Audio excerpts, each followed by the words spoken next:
آج کے باقاعدہ سوالات جو پرچیوں کی شکل میں آپ کی طرف سے آئے ہیں ان کو ایڈریس کرنے سے پہلے جو لاسٹ ویک میں ایک کریٹیکل ایشو انڈیا سے سامنے آیا، کرناٹک سے، جو اس وقت میرا خیال ہے پوری دنیا کے میڈیا کا ایک مرکزی محور بنا ہوا ہے، اس کے حوالے سے میں کچھ گزارشات آپ کے سامنے رکھ دوں۔ یہ جو کچھ انڈیا کے اندر ہوا، یہ انڈیا کا جو کانسٹیٹیوشن ہے اس کے بالکل خلاف ہے۔ انڈیا سے ہمیں لاکھ اختلافات، لیکن ان کے آئین میں جو سیکولرزم والا ایلیمنٹ ہے وہ وہاں کے مسلمانوں کے لیے بہت بڑی نعمت ہے، جس کے تحت تمام لوگوں کو اپنے مذہبی رسومات ادا کرنے کی آزادی ہے۔ یہ معاملہ چونکہ اب سب جوڈیسی ہے، یعنی عدالت کے اندر ہے، ہم امید کرتے ہیں کہ کورٹ سے بھی اچھا ڈیسیژن آئے گا تاکہ مائنورٹیز کے لیے انڈیا کے اندر پاورٹی سرکل سے نکلنے کا ذریعہ جو تعلیم ہے، یہ نعمت انہیں اویلیبل رہے انشاءاللہ تعالی۔ باقی وہ جو کچھ اس بچی نے، ہماری بیٹی نے، بہن نے کیا، وہ اللہ تعالیٰ کی طرف سے اسے ہمت آئی، ورنہ شرعی اعتبار سے اسلام میں اس کی کوئی ضرورت نہیں ہے کہ آپ جا کے غنڈوں کے جھرمٹ میں گھس جائیں۔ تو وہ خود تو بیچاری گھسی بھی نہیں تھی، اسے انہوں نے گھیر لیا، اور پھر اس کا اپنا بیان ہے کہ میں نے اپنے ڈر کو اوور کم کرنے کے لیے اللہ اکبر کا نعرہ لگایا۔ شکر ہے کسی بزرگ بابے کا نعرہ نہیں لگا دیا، اللہ اکبر کا نعرہ لگایا۔ تو ویسے اس طرح کی کبھی سچویشن آ جائے تو اللہ تعالیٰ کی طرف سے اس بچی کو ہمت ملی، اور وہاں پہ حالات بھی فیوریبل تھے میڈیا کی وجہ سے۔ ادروائز اس سے پہلے بھی کچھ بچیوں کے ساتھ اسی یونیورسٹی میں انہوں نے ان کو ہراساں کرنے کی کوشش کی، اور وہ بتا رہی تھی کہ وہ کلاس میں بیٹھی ہوئی رو رہی تھی۔ قرآن حکیم میں تو اس طرح کے جاہلین کے بارے میں آیا، وَإِذَا خَاطَبَهُمُ الْجَاهِلُونَ قَالُوا سَلَامًا، جب کبھی جاہلوں سے واسطہ پڑے تو آپ نے ان سے کنی کترا کے گزرنا ہے، دور سے ہی بس سلام والا معاملہ۔ خصوصاً عورت ذات کے لیے تو اس چیز کا اہتمام کرنا زیادہ ضروری ہے۔ یہ چونکہ اسپیسیفکلی ایک سچویشن ایسی آ گئی کہ اسے گھیر لیا، تو اس کے پاس تو کوئی چارہ نہیں تھا۔ ادروائز مستقبل میں بھی انڈیا ہو، پاکستان ہو، میں اسلامی بہنوں سے ریکویسٹ کروں گا کہ مردوں کا جہاں پہ اس طرح کا معاملہ ہو اس میں گھسنے کی ضرورت نہیں ہے۔ خدا نخواستہ وہ کوئی اور ایکٹیویٹی پرفارم کر دیتے تو اس وقت ہم اور بیٹھ کے رونا رو رہے ہوتے۔ تو دلیری کے اندر اور بیوقوفی کے اندر بڑی باریک سی لائن ہوتی ہے، اس کا خیال رکھنا ضروری ہوتا ہے۔ اس اینگل سے بھی چیزوں کو دیکھا جانا چاہیے۔ اچھا، یہ جو جاہل قسم کی جذباتی نوجوان ہے نا، چاہے وہ ہندوؤں میں ہوں جنہوں نے یہ حرکت کرنے کی کوشش کی وہاں پہ، خواہ پاکستان میں ہو جس کا آپ نے عملی مظاہرہ جو ہے وہ سیالکوٹ انسیڈنٹ میں تو خصوصاً دیکھا، اس کے علاوہ بھی وقتاً فوقتاً یہاں کے نوجوانوں کی برکات بھی آپ کو حاصل ہوتی رہتی ہیں۔ یہ جو جاہل طبقہ ہے نا جی، مسلمانوں کا ہو، ہندوؤں کا ہو، مینٹالٹی ایک ہی ہوتی ہے، اور یہ کسی بھی ریلیجن کے ریپریزنٹیٹیو نہیں ہوتے، نہ اس کی بنیاد کے اوپر کسی مذہب کے اوپر یا دین کے اوپر حملہ کرنے کی ضرورت ہے۔ یہ میں اس لیے خصوصاً عرض کر رہا ہوں کہ سوشل میڈیا کے اوپر بعض اوقات پھر اس طرح کے واقعات کے بعد لوگ ایک دوسرے کے ریلیجن کو ملائن کرنا شروع کر دیتے ہیں۔ دنیا میں جتنے بھی ریلیجن ہیں، ٹوٹی پھوٹی فارم کے اندر سوشل ایتھکس، سوشل ویلیوز ان کے اندر کامن ہے۔ کوئی بھی دین اس چیز کی اجازت نہیں دیتا، کوئی مذہب اس چیز کی اجازت نہیں دیتا کہ آپ اس طریقے سے زبردستی اپنی مرضی کسی کے اوپر تھوپیں۔ اور اسلام تو واضح کہتا ہے لا اکراہ فی الدین، دین قبول کرنے کے معاملے میں کسی کے اوپر جبر نہیں ہے۔ اس کا دوسرا معنی جو لوگ لے لیتے ہیں بعض اوقات کہ جی جو مسلمان ہو چکا ہے اب اسے نماز پڑھنے کی ضرورت نہیں ہے، نہیں، یہ معنی غلط ہے۔ اس نے اپنے اوپر تو پابندی کرنی ہے. اس کا معنی یہ ہے کہ آپ نے زبردستی کسی کو اسلام کے دائرے میں داخل نہیں کرنا، اور نہ آپ کا یہ کام ہے کہ آپ لوگوں سے زبردستی داڑیاں رکھوائیں، زبردستی حجاب کروائیں یا اتروائیں. یہ آپ کا کام نہیں ہے. ترغیب دلائیں گے. اس طرح کی کوئی رسپانسبلٹی ہے تو وہ گھر کے سربراہ کی ہے کہ وہ اپنی کمیونٹی کے اندر اپنے گھر والوں کے اوپر نگہبان بنایا گیا. باقی یہ پبلک کے اوپر اپنی مرضی، اپنا فرقہ تھوپنے کی اسلام میں قطعاً کوئی اجازت نہیں ہے. اچھا، مسلمان جو بچیاں ہیں ان کے حجاب کے حوالے سے میں یہاں پہ تھوڑی ڈسکشن اس موقع کو غنیمت جانتے ہوئے کر لوں. باقی تو اس واقعے سے اور کیا نکالنا ہے اس میں. اب میں نے تو یہ نہیں کہنا کہ آپ جناب لڑائی جھگڑا شروع کر دیں، اس میں سے کچھ لرن بھی تو کرنا ہے نا. آپ دیکھ رہے ہیں کہ اس مسلمان بچی کی فیور میں لوگ سوشل میڈیا کے اوپر پوسٹیں لگا رہے ہیں. وہ لوگ بھی لگا رہے ہیں جو خود لوگوں کی بہنوں کو، بیٹیوں کو کالجز اور یونیورسٹیز کے باہر یا اندر تنگ کرتے ہیں. وہ بھی جو ہے نا اس وقت بچی کے حق میں بول رہے ہیں. تو وہ اپنا بھی گریبان ذرا جھانک کر دیکھیں کہ اس کے بعد کیا انہوں نے اس سے کوئی عبرت پکڑی ہے، کوئی توبہ کی ہے. یہ پتہ چل جائے گا. یہ کل آ رہا ہے نا، 14 فروری ہے نا 2022، ویلنٹائن ڈے. تو پتہ چل جائے گا یہ اسلامی بھائیوں اور بہنوں نے کتنی عبرت اس واقعے سے پکڑی ہے. پریکٹیکلی تو یہ ہے نا، کارٹون بنتے ہیں گستاخانہ، تو اس کے بعد مسلمان نبی علیہ السلام کی سیرت پہ تو عمل کرنا کوئی نہیں شروع کرتے. البتہ آپ گالی گلوچ ان سے کروا لیں، غصہ ٹھنڈا کروا لیں، اس طرح کی ایکٹیویٹیز وہ پرفارم کرتے ہیں. یہاں پہ بھی رزلٹ تو یہ ہونا چاہیے کہ یہاں پہ جو مسلمانوں کی بچیاں ان کے ساتھ اظہار یکجہتی کر رہی ہیں تو وہ بھی حجاب کی طرف آئیں، اس کو سیریس لیں، پریکٹسنگ مسلمان بنیں. بچے جو ہیں وہ پریکٹسنگ مسلمان بنیں، اور یہاں پر بہنوں کی اور بیٹیوں کی عزت کی حفاظت کریں. یہ رزلٹ اس میں سے نکلنا چاہیے نا.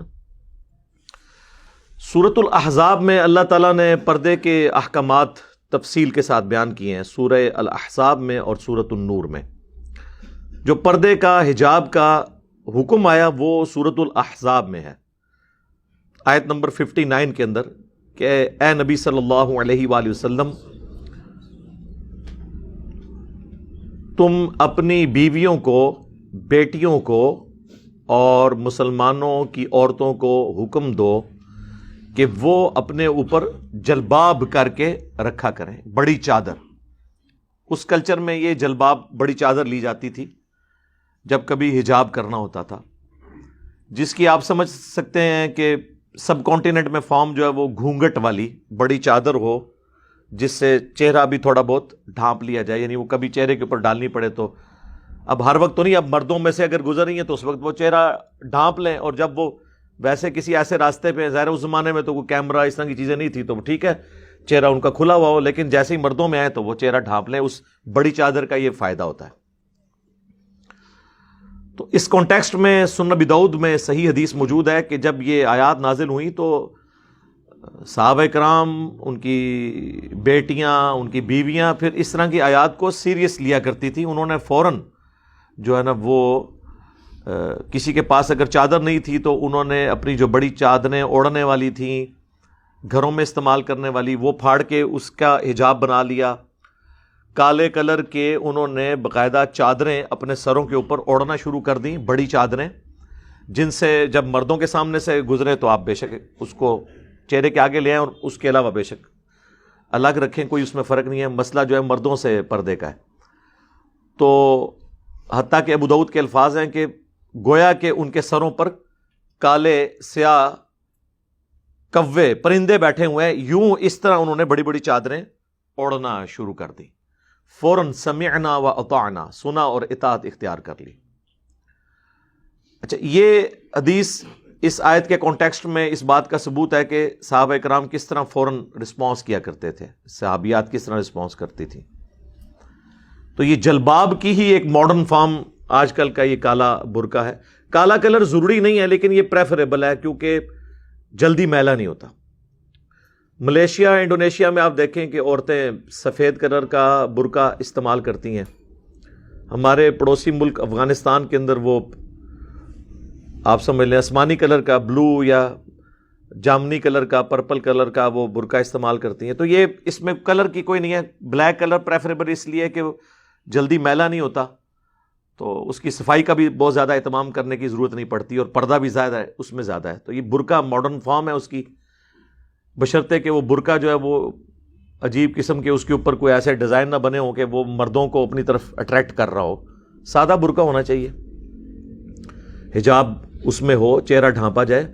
بعض لوگ ابو داؤد کی ایک حدیث سے سہارا لیتے ہیں جو مشکات میں بھی ہے، وہ کہ نبی علیہ السلام نے فرمایا کہ عورت جب بالغہ ہو جائے تو وہ اپنے چہرے کی ٹکیا کو کھول سکتی ہے، اپنے سر کا جو ہے وہ پردہ کرے، یعنی پورا حجاب بالوں کے اوپر لے. تو اس حدیث کے ساتھ ہی امام ابو داؤد نے لکھا ہے کہ حدیث مرسل ہے، یعنی اس کا واسطہ چھوٹا ہوا ہے، اس کی سند ہی پوری نہیں ہے. اس کے علاوہ جو سند ہے ٹٹی پجی، اس میں بھی تدلیس کا ایشو ہے، اس میں بھی ضعیف راوی ہیں. اسی لیے شیخ زبیر صاحب نے جب یہ حدیث مشکات میں آتی ہے ابو داؤد کے حوالے سے، تو اس میں انہوں نے نیچے کامنٹس کیے ہیں کہ یہ روایت تو ظلمات میں ڈوبی ہوئی ہے، کوئی ایک سکم نہیں، اس میں کئی سکم ہیں. یہی وہ ایک اکلوتی روایت ہے جس کی بنیاد پہ شیخ البانی نے کہا کہ چہرے کا پردہ کوئی ضروری نہیں. اسی کو لے کے ڈاکٹر ذاکر نائک نے بھی یہ بات کی اور مسلمان عورتوں کو کھلی چھٹی دے دی کہ ٹھیک ہے جی آپ چہرہ کھلا بھی رکھ سکتے ہیں، بس صرف بالوں کو ڈھانپ لیں. یہ اسلام کا مزاج ہی نہیں ہے. اسلام کا مزاج یہ ہے کہ آپ نے حجاب کرنا ہے جس کی وجہ سے آپ مردوں کے شر سے بچ سکیں. تو چہرہ ہی تو سب سے اٹریکٹیو چیز ہے. کہتے ہیں جی زینت نہیں ہے، وہ زینت چھپانے کا کہا گیا. جب یہ لوگ رشتہ پسند کرتے ہیں اس وقت چہرے کی طرف جاتے ہیں اور آگے پیچھے جو ہے پھر اور باتیں کرتے ہیں. جب ہم انہیں سورۃ النور کی آیت پیش کرتے ہیں کہ اللہ کا مزاج کیا ہے کہ عورت کے زیور کی چھنکار بھی باہر نہ سنائی دے، اس کی زینت کی چیز. وہ کہتے ہیں جی وہ زیور کی چھنکار نہیں چہرہ کھول سکتی ہے. تو کیا یہ آپ کی عقل مانتی ہے کہ وہ اللہ جو ایک عورت کے زیور کی چھنکار کو بھی گھر سے باہر نکلنے کو حرام قرار دے رہا ہے اور حیا کے منافی قرار دے رہا ہے، وہ چہرہ کھولنے کی اجازت دے گا؟ لاجیکلی اس چیز کو سمجھنے کی کوشش کرنی چاہیے. اور اس پہ ترا یہ کہ بخاری اور مسلم دونوں میں حدیث ہے، سیدہ عائشہ پر جو منافقین کی طرف سے تہمت لگی اسے حدیث افک کہتے ہیں. کافی لمبی حدیث ہے، اس پہ میری تفصیلی ایک ویڈیو بھی ریکارڈ ہے. اس حدیث میں سیدہ عائشہ جو ہے وہ چونکہ ان کا ہار گم گیا، وہ تلاش میں پیچھے رہ گئیں. اس وقت تو ظاہر ہے کہ ہودج ہوتے تھے زیادہ تر اونٹ کے اوپر، اس میں اب عورت بیٹھی ہوئی ہے نہیں بیٹھی ہوئی ہے، قافلہ چل پڑا تو وہ انڈرسٹوڈ ہی ہے، کوئی اتنا فرق تو نہ پڑا. قافلہ اس ٹائم علم غیب بھی کوئی نہیں ہوتا تھا ورنہ پتہ چل جاتا. یہاں تو ہمیں کہتے ہیں جی جو ہے نا بڑے سے بڑا غوث قطب ابدال جو ہے نا جی، وہ کسی صحابی کے گھوڑے کے قدموں کی خاک جو اس کی ناک میں لگے اس کو نہیں پہنچ سکتا. تو وہ تو سارے ہی صحابہ تھے اور اس سے بڑھ کر اللہ کے نبی موجود تھے جن پہ وحی بھی نازل ہوتی تھی، لیکن نہیں پتا چلا اور وہ قافلہ آگے چلا گیا. سیدہ عائشہ نے سمجھداری کی کیونکہ انہیں پتا تھا کہ نبی علیہ السلام نے ایک صحابی کی ڈیوٹی لگائی ہوتی ہے جو بعد میں کوئی چیزیں بچی کچھی رہ جائیں تو وہ سمیٹنے کے لیے آ جاتے ہیں، قافلہ تیزی میں نکل جائے. تو ایسے ہوتا ہے نا، وضو کے لیے رکا، نماز کے لیے رکا تو وہ سمیٹتے تھے، یہ پرماننٹ ڈیوٹی ہوتی تھی اس زمانے میں. تو سیدنا صفوان رضی اللہ تعالیٰ عنہ کی ڈیوٹی تھی اور وہ آئے تو سیدہ عائشہ نے کوشش کی کہ جہاں سے وہ قافلہ اٹھا تھا نا وہ وہیں بیٹھ گئیں، انہوں نے اپنے اوپر چادر کر لی اور وہ کہتی ہے مجھے اونگ آ گئی اور اس دوران میرے چہرے سے پردہ ہٹ گیا. اور وہ صفوان جو ہے وہ چیزیں سمیٹتے ہوئے جب ادھر آئے تو انہوں نے سیدہ عائشہ کو جب دیکھا تو انہوں نے پڑھا بلند آواز سے انا للہ و انا الیہ راجعون. تو سیدہ عائشہ کہتی میری آنکھ کھل گئی، میں نے فوراً اپنا چہرہ چھپا لیا. اور سیدہ عائشہ کے الفاظ ہیں کہ صفوان نے مجھے اس لیے پہچان لیا کہ انہوں نے آیت پردہ نازل ہونے سے پہلے مجھے دیکھا ہوا تھا. تو اس کا کیا مطلب ہے کہ آیت پردہ نازل ہونے کے بعد سیدہ عائشہ چہرے کا پردہ کرتی تھی اور وہ بھی اس وقت بھی اس لیے اترا کہ وہ اونگ رہی تھی. اب یہ غامدی صاحب کو جب یہ باتیں ہم بتاتے ہیں وہ کہتے ہیں نہیں جی امہات المومنین کے لیے پردہ ہے, عام عورتوں کے لیے نہیں ہے. تو سورۃ الاحزاب میں تو اللہ تعالیٰ نے امہات المومنین کا ذکر کیا, اے نبی اپنی بیویوں سے, اپنی بیٹیوں سے اور مسلمانوں کی عورتوں سے کہو. دوسری بات, اس امت کے لیے رول ماڈل امہات المومنین رضی اللہ عنہن اور سیدہ فاطمۃ الزہرا رضی اللہ تعالی عنہا وسلام اللہ علیہا ہوں گی یا کوئی اور ہوگا؟ وہی ہوں گی. تو اس طرح کے اسکیپ روٹس کو تلاش کرنا یہ بڑی سخت زیادتی والی بات ہے. جن عورتوں کو حجاب کرنے میں شرم و حیا محسوس ہوتی تھی ان کے لیے اب بڑا آسان ذریعہ ہے کہ وہ میڈیکل ماسک یوز کر لیں. اور میں یہ بتاؤں آپ کو, یہ دوسرے حجاب سے بھی بہتر ہے اس حوالے سے کہ یہ ڈھیلا نہیں ہوتا. ایک بار آپ کانوں کے سائز پہ چڑھا لیں, دیٹس آل. اور یہ وہ حجاب ہے جو آپ سے گورا بھی نہیں اتروا سکتا. جہاں پہ حجاب پہ پابندی بھی ہوگی وہ نہیں اتروا سکتے. یہ تو آپ کا ایک ایشو ہے نا. اور میڈیکل ماسک بھی بلیک کلر میں بھی آئے ہوئے ہیں, بلو کلر میں, آپ جو مرضی استعمال کریں. کپڑے کا ماسک استعمال کریں. میں تو اس وقت سے ماسک یوز کر رہا ہوں جب یہ کرونا کی آزمائش نہیں آئی ہوئی تھی. سردیوں میں آپ موٹر بائک پہ, ٹھنڈی ہوا گلے میں جاتی ہے, گلا خراب, ڈسٹ اتنی, تو میں تو بڑا کمفرٹیبل ہوں. اب تو میری زندگی کا حصہ بن گیا. بالکل مجھے بعض اوقات جس طرح وہ عورتیں ان کو نکلتے وقت وہ اپنے اس کا ماسک کا اہتمام کرتی ہیں نا, تو میں تو باقاعدہ اس چیز کا اہتمام کرتا ہوں. میں اس کے ساتھ بڑا کمفرٹیبل فیل کر رہا ہوں. تو جن عورتوں کو شرم و حیا آتی ہے نا, تو ان کے لیے یہ اللہ تعالیٰ نے ان کو ایک اسکیپ روٹ دے دیا ہے, وہ اس کے ذریعے کریں. اور اس پہ ٹینشن لینے کی بھی ضرورت نہیں, ثواب آپ کو تب بھی ملے گا انشاءاللہ تعالی. یہ ظاہر اللہ تعالیٰ نے حکمت سجائی ہے کہ میں نے آپ کے سامنے ایک بات رکھ دی ہے. قرآن حکیم اپنے احکامات کے اندر بالکل واضح ہے. اس قدر سختی ہے کہ مؤمن مردوں کو حکم دو, سورۃ النور میں آیا, پہلے مردوں کو حکم آیا کہ اپنی نگاہوں کو نیچی رکھیں اور اپنی شرمگاہوں کی حفاظت کریں. اور پھر مومنات عورتوں سے بھی کہو کہ وہ اپنی نگاہوں کو نیچا رکھیں اور اپنی شرمگاہوں کی حفاظت کریں. تو قرآن حکیم تو اپنے عقائد و نظریات کے اندر بڑا واضح ہے. اور اللہ کے محبوب صلی اللہ علیہ وآلہ وسلم نے اس میں کس لیول کی سختی فرمائی ہے. آپ صلی اللہ علیہ وآلہ وسلم سے اچانک اٹھ جانے والی نگاہ کے بارے میں پوچھا گیا, صحیح مسلم میں حدیث ہے. تو آپ نے فرمایا کہ مجھے میرے رب نے یہ حکم دیا ہے کہ اگر میری اچانک نظر پڑ جائے غیر محرم پہ تو میں فوراً اسے ہٹا لوں. یعنی یہ مٹکا لگانا یا تاڑنا, ایک کنسنٹریشن کے ساتھ دیکھنا غیر محرم کو, یہ حرام ہے. اور اس کے لیے یہ شرط نہیں ہے کہ اس کا چہرہ کھلا ہے یا نہیں کھلا, چاہے وہ پردے میں بھی ہے, مرد اسے دیکھ نہیں سکتا. ظاہر وہ بری نیت سے ہی دیکھ رہا ہوگا نا. تو میرے رب نے مجھے حکم دیا کہ میں فوراً نگاہ ہٹا لوں. اسی کی وہ انٹرپریٹیشن کی جاتی ہے نا جی, پہلی نگاہ معاف ہے. پہلی نگاہ سے مراد قطعاً یہ نہیں ہے کہ کوئی شخص نگاہ ڈالنے کے بعد کہ جی ڈالی, جب تک پلک نہ جھپکوں گھر تک چھوڑ کے آؤں, نعوذ باللہ, نہیں. پہلے سے مراد ہے کہ آپ کو آئیڈیا ہو, چاہے آپ کی نظر پڑی یا نہیں پڑی, آپ نے اپنی نگاہ کو پیچھے رکھنا ہے. اور ظاہر یہ مشکل کام ہے, خصوصاً جو لوگ کاروبار کے ساتھ منسلک ہیں تو انہوں نے اپنی نگاہوں کی تو حفاظت کرنی ہے جی. وہ اب اپنے معاملات کو خود دیکھیں احتیاط کے ساتھ. جامعہ ترمذی میں حدیث ہے کہ جہاں دو اجنبی مرد و عورت اکٹھے ہوں تیسرا شیطان ہوتا ہے. یہاں پہ جناب منہ بولے بھائی اور منہ بولی بہنیں اور عجیب تماشا لگا ہوا ہوتا ہے. اور کالجز میں اور یونیورسٹیز میں جس طریقے سے ایک فریکنس والا ماحول کر دیتے ہیں کو ایجوکیشن کے اندر, آخری درجے تک کو ایجوکیشن تو اوائڈ کرنی چاہیے, لیکن اگر کہیں بہت مجبوری ہے کم از کم اختلاط نہیں ہونا چاہیے, آخری درجے تک بچنے کی کوشش کریں. لیکن یہاں تو ٹیچرز جو ہیں وہ بری نگاہیں رکھے ہوتے ہیں, اسٹوڈنٹس کو تو آپ چھوڑ دیں, اتنے برے حالات ہیں. چاہے وہ کالجز کے ہوں یا علماء کرام ہوں مدارس کے, ان کی تو ویڈیوز بھی آ چکی ہیں ثبوت کے طور پہ. تو اللہ تعالیٰ ان کے شر سے مسلمانوں کو بچائے اور انہیں بھی ہدایت دے اور مسلمانوں کو بھی ہدایت دے، آمین۔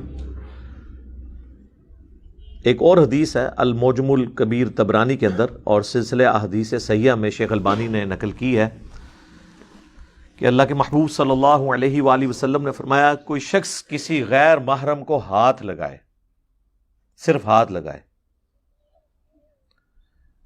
اس سے بہتر ہے کہ اس کے سر میں لوہے کی کیل ٹھونک دی جائے۔ اس کا عذاب جو ہے وہ کم ہے کیل ٹھونکنے کا، لیکن اس کا جو عذاب ہے وہ اس سے بڑھ کر ہونے والا ہے، وَلِعَوْذُ بِاللَّهِ تعالی۔ تو اس لیے یہ ان چیزوں کو معمولی نہیں سمجھنا چاہیے اور سیریس ان چیزوں کو لے کے اپنے کردار کے اندر اصلاح پیدا کرنی چاہیے۔ اس طرح کے جو واقعات ہوتے ہیں اس کے بعد اس میں سے کچھ نکالنا بھی چاہیے۔ صرف چیخ لینے سے کچھ نہیں ہوگا کہ جی بڑا ظلم ہو گیا، یہ ہو گیا، ہم یہاں پہ کیا کر رہے ہیں یہ کل پتہ چل جائے گا۔ ویلنٹائن ڈے کے اوپر آپ دیکھ لیں گے مسلمانوں کی حرکتیں۔ تو جب آپ خود اس قسم کی ایکٹیویٹیز پرفارم کر رہے ہیں تو آپ غیر مسلموں سے کیا توقع کریں گے کہ وہ مسلمانوں کی بچیوں کو، بیٹیوں کو، بہنوں کو عزت دیں گے؟ ناٹ ایٹ آل، کبھی بھی نہیں دیں گے۔ تو ہمیں سب سے پہلے تو اپنے گھر کی صفائی کرنی چاہیے نا جی، پھر دوسروں کو گلا اور شکوہ کرنا چاہیے۔ سوشل میڈیا کے اوپر بھی اس حوالے سے نظر رکھیں۔ سوشل میڈیا پازیٹیو چیز بھی ہے، ہماری دعوت کا تو مین سورس ہی سوشل میڈیا ہے، لیکن اس میں جو نیگیٹو چیزیں ہیں ان کو بھی اوائڈ کرنے کی ضرورت ہے۔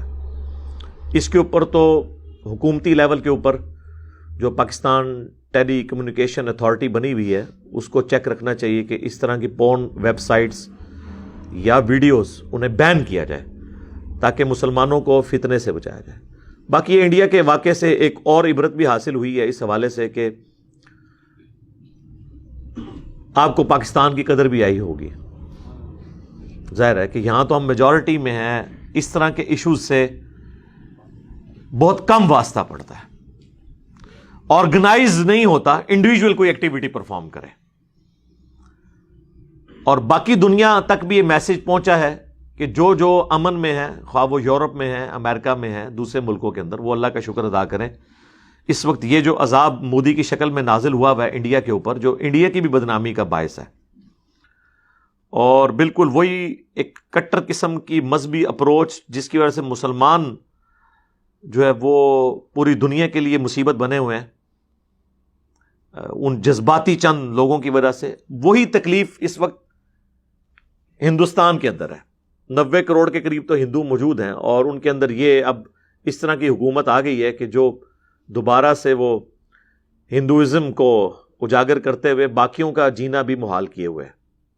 حالانکہ پاکستان میں آپ دیکھیں کہ سندھ کے اندر کافی ہندو رہ رہے ہیں، اور مسلمان اور ہندو اکٹھے رہتے ہیں، کوئی اس طرح کی ایکٹیویٹیز آپ کو سننے میں نہیں ملتی۔ اللہ کا شکر ہے کہ آزادی ہے سب کو اپنے دین کے مطابق چلنے کی۔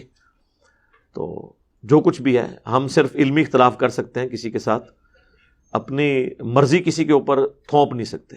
اور آج کے ماڈرن ورلڈ میں تو یہ کوئی طریقہ ہی نہیں کہ اس سے صرف پبلک کو آپ متنفر کروائیں گے، ادروائز دین کی کوئی خدمت نہیں ہوگی۔ ایک اور چیز جو یعنی بڑی ہمارے لیے شرمندگی کا باعث بنی کہ جب یہاں سے لوگوں نے آواز اٹھائی اس حوالے سے، تو ادھر سے اس کا جواب یہ ہے کہ ہم تو بس زیادہ سے زیادہ ہراساں ہی کر رہے ہیں نا، آپ نے تو ایک سری لنکن شہری کو قتل ہی کر دیا ہے، ڈنڈے مار مار کے، اور اس کی لاش کو آگ لگا دی۔ تو یہ دیکھیں، اب دنیا یہ بھی دیکھ رہی ہوتی ہے چیزیں۔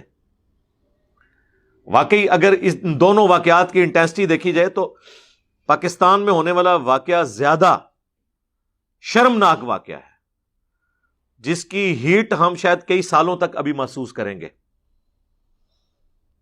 اور اب وہ دوبارہ تو مجھے پتہ ہی نہیں کہ اس واقعے کا کیا بنا۔